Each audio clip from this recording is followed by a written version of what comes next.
नमस्कार। आज की वीडियो में हम लेकर आए हैं संस्कृत में पक्षियों के नाम, यानी कि हम किसी भी पक्षी को संस्कृत में क्या बोलेंगे आज की वीडियो में जानने वाले हैं। तो बने रहिए हमारे साथ। चलिए देखते हैं संस्कृत में पक्षियों के नाम।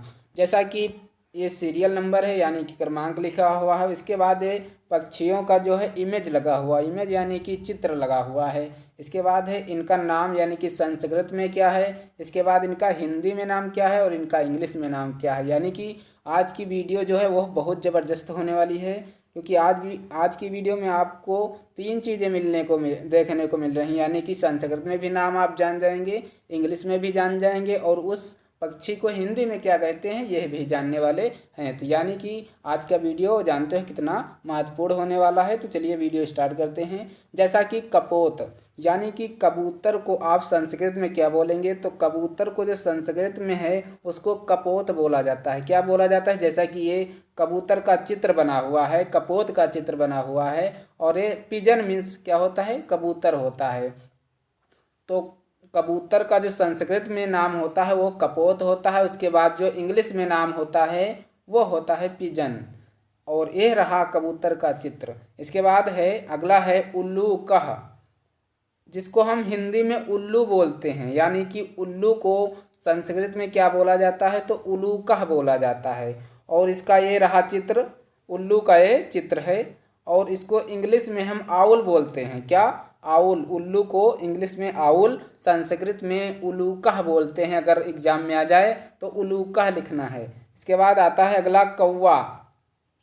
कौवा को हम संस्कृत में क्या बोलेंगे, ये रहा कौवा का इमेज, यह है कौवा का इमेज।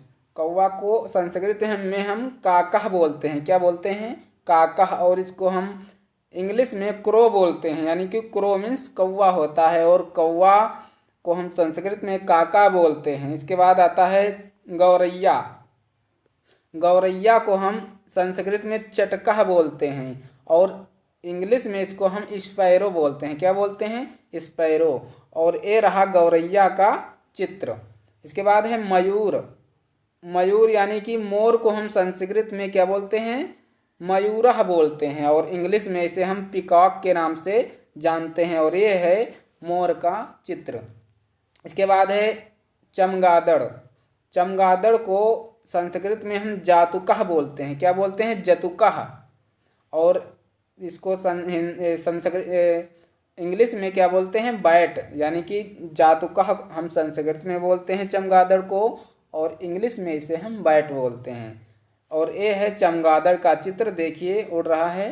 इसके बाद है कोयल। कोयल को हम संस्कृत में कोकिला बोलते हैं, और इंग्लिश में इसे हम कुक्कू बोलते हैं। क्या, कुक्कू। तो ये है कोयल का चित्र। इसके बाद है गिद्ध। गिद्ध है तो गिद्ध को हम संस्कृत में जो गिद्ध है उसे हम गिद्ध बोलते हैं, और इसे इंग्लिश में हम वल्चर बोलते हैं। और ये है गिद्ध का चित्र। इसके बाद है मुर्गा। मुर्गा को हम संस्कृत में बोलते हैं कुकुटह। क्या बोलते हैं, कुकुटह। और इसे हम हिंदी में मुर्गा बोलते हैं और इंग्लिश में कॉक बोलते हैं। और ये है मुर्गे का चित्र।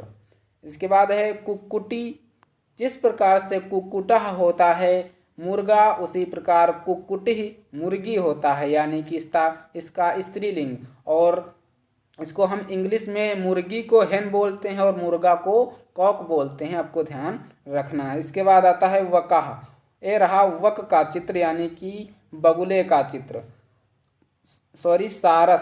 सारस को हम वकह बोलते हैं, और बगुले को भी हम वक बोलते हैं, और इसको हम संस्कृत में स्ट्रॉक बोलते हैं। क्या, स्ट्रॉक। इसके बाद है सुक। सुक जिसे हम तोता बोलते हैं। यानी कि तोता इसका हो गया हिंदी में नाम, और संस्कृत में इसका नाम सुकह होता है। और पैरट तो हम इसे इंग्लिश में बोलते हैं। ये है पैरट का चित्र, यानी कि तोते का चित्र। इसके बाद है बतख। बतख जिसे हम बतख हिंदी में बोलते हैं, और इसका जो संस्कृत होता है वर्तकः होता है। वर्तकः मीन्स क्या होता है, बतख होता है। और डक इसका इंग्लिश में होता है, डक मीन्स बतख होता है। इसके बाद आता है सारस। सारस को हम सारसः बोलते हैं संस्कृत में, और इसे इंग्लिश में क्रेन बोलते हैं। ये है सारस का चित्र। इसके बाद है बाज। बाज को हम संस्कृत में शेनह बोलते हैं। क्या बोलते हैं? शेनह। यह है बाज का चित्र। और फैल्कन जो है इसका इंग्लिश में नाम होता है। इसके बाद है मैना को हम संस्कृत में सरिका बोलते हैं और इंग्लिश में मैना बोलते हैं, और यह है मैना का चित्र। इसके बाद है हंस। हंस को हम संस्कृत में हंसा बोलते हैं और श्वान से हम इंग्लिश में बोलते हैं। इसके बाद आता है आतई। आताई। आताई यानी कि आताई हम संस्कृत में बोलते हैं चील को, और चील का जो इंग्लिश होता है वो होता है काइट। आतई हम इसे संस्कृत में बोलते हैं। ये है चील का चित्र। इसके बाद है राम चिरैया, यानी कि राम चिरैया को हम संस्कृत में मीनरंगा बोलते हैं। क्या बोलते हैं? मीनरंगा। देखिए कितने रंग की ये चिड़िया है राम चिरैया।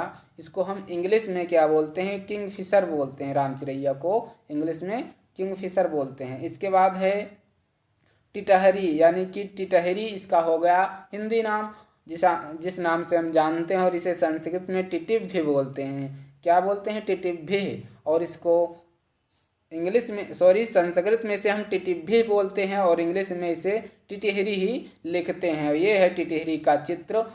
तो आज की वीडियो में ये रहे संस्कृत के 20 जो है महत्वपूर्ण पक्षियों के नाम। आशा करता हूँ आपको वीडियो अच्छा लगा होगा। अगर वीडियो अच्छा लगा है तो चैनल को सब्सक्राइब कर लीजिए, क्योंकि ऐसे ही वीडियो हमारे चैनल पर आपको देखने को मिलते हैं। और आप हमारे टेलीग्राम चैनल को ज्वाइन कर सकते हैं, फेसबुक पेज को फॉलो कर सकते हैं। तो आज की वीडियो में इतना ही। मिलते हैं अगले वीडियो में कुछ नई जानकारी के साथ। तब तक के लिए जय हिंद, नमस्कार।